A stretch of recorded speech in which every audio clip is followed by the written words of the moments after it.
sem dúvida, né? A vacinação da primeira paciente, ela tem um caráter simbólico muito importante, né? Eu só lamento que um tema essencialmente técnico, né, tenha sido tão politizado. Então, é chocante, cara, a gente vê esses influenciadores de internet tomados de ódio, praticamente comemorando o que a gente acabou de comentar, né, o atraso do avião com as vacinas produzidas na Índia. E é lamentável assistir aí uma autoridade pública literalmente furando a fila e reivindicando para si o mérito exclusivo por uma conquista que é coletiva, né? E como eu já disse, fazendo isso de forma midiática, espetaculosa. Então, na contramão dessa politicagem toda, eu prefiro participar do debate público, trazendo considerações de natureza técnica e científica sobre esse início da vacinação aqui no Brasil, e para isso a gente pode elencar alguns fatos, né? Primeiro fato, a Coronavac do laboratório Sinovac, em parceria com o renomado Instituto Butantan, é uma vacina que requer a aplicação de 2 doses para obtenção de 50% de eficácia, que aliás é a taxa mínima exigida pela OMS. O que isso significa, Carla? Que embora a paciente, né, que a gente está vendo aí, ela tenha sido vacinada, ela não pode ser considerada imunizada até que ela receba a segunda injeção, só daqui 2 ou 3 semanas. Já outra vacina do laboratório AstraZeneca, da Universidade de Oxford,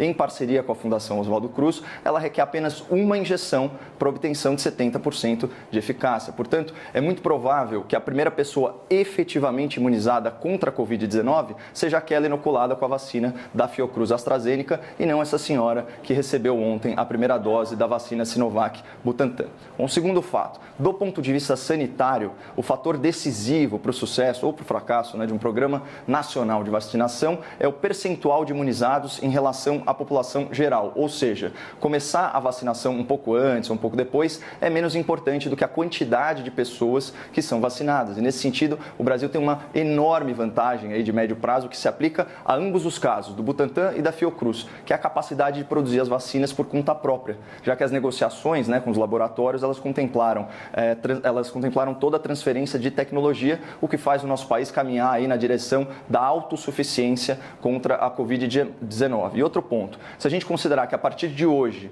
brasileiros de todos os estados da federação já estão sendo vacinados, o pioneirismo paulista, né, de vacinar a primeira pessoa com algumas horas de antecedência, ele se torna absolutamente irrelevante. E um terceiro fato, é inegável o esforço intelectual, o esforço científico empenhado na produção dessas vacinas, mas também é notório que houve um certo atropelo do processo científico regular. Afinal, as vacinas, a gente sabe, levam anos para serem desenvolvidas, não meses, como essas vacinas contra o coronavírus. Então, eu cito 2 exemplos aqui evidentes desse atropelo, né? Você teve uma redução drástica no tempo de acompanhamento dos voluntários imunizados, né, para verificação de reações adversas, da resposta imunológica no longo prazo, e os índices de eficácia das vacinas, eles foram calculados com base em grupos amostrais que não contemplam toda a diversidade, né, toda a diversidade etária, a diversidade fisiológica da população geral. Claro que é um risco muito calculado, que se justifica sim pela urgência em mitigar os efeitos da pandemia. Mas é temerário vender para a população a ideia de que essas vacinas são a solução definitiva do problema,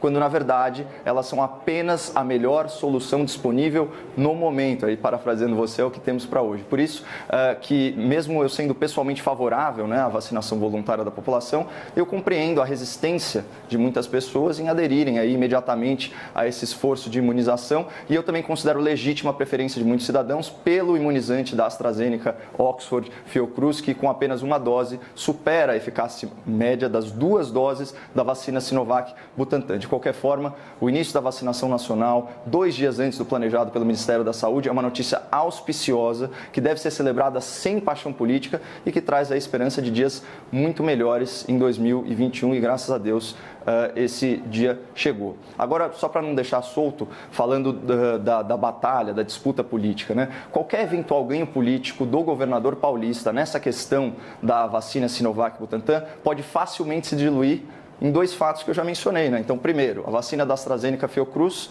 ela é mais eficaz, né? requer uma dose a menos. Segundo, a antecipação do esforço nacional de vacinação pelo Ministério da Saúde ofuscou o pioneirismo de São Paulo na aplicação da vacina, acabou sendo aí de poucas horas. E mais, aqui a gente tem a tendência de avaliar o cenário político com base na nossa localização geográfica. Só que o Brasil é muito maior que São Paulo. E esse movimento midiático do governador paulista pode repercutir bem mal na população de outros estados, né? O que compromete a iminente candidatura presidencial do João Dória, como bem colocou a Rita, né? E ainda que a gente, por amor ao debate, concedesse a vitória ao governador nessa questão da vacina, o que vale é o conjunto da obra, Carla, durante toda a pandemia. A população de São Paulo se lembra do autoritarismo na imposição da quarentena horizontal, em que o governador chegou a cogitar a prisão de cidadãos saudáveis em vias públicas. A população vai se lembrar também dos gastos perdulários nos hospitais de campanha, lembra? Com aquele custo milionário, não atenderam nem 4 mil pacientes, uma das unidades. A população se lembra dos afagos, dos acenos ao ex-presidente Lula nas redes sociais, né? Então, uma desnecessária concessão a um corrupto criminoso. A população se lembra da promessa do governador de não permitir que o calendário eleitoral interferisse nas medidas de isolamento, promessa que ele fez questão de descumprir no dia seguinte à eleição.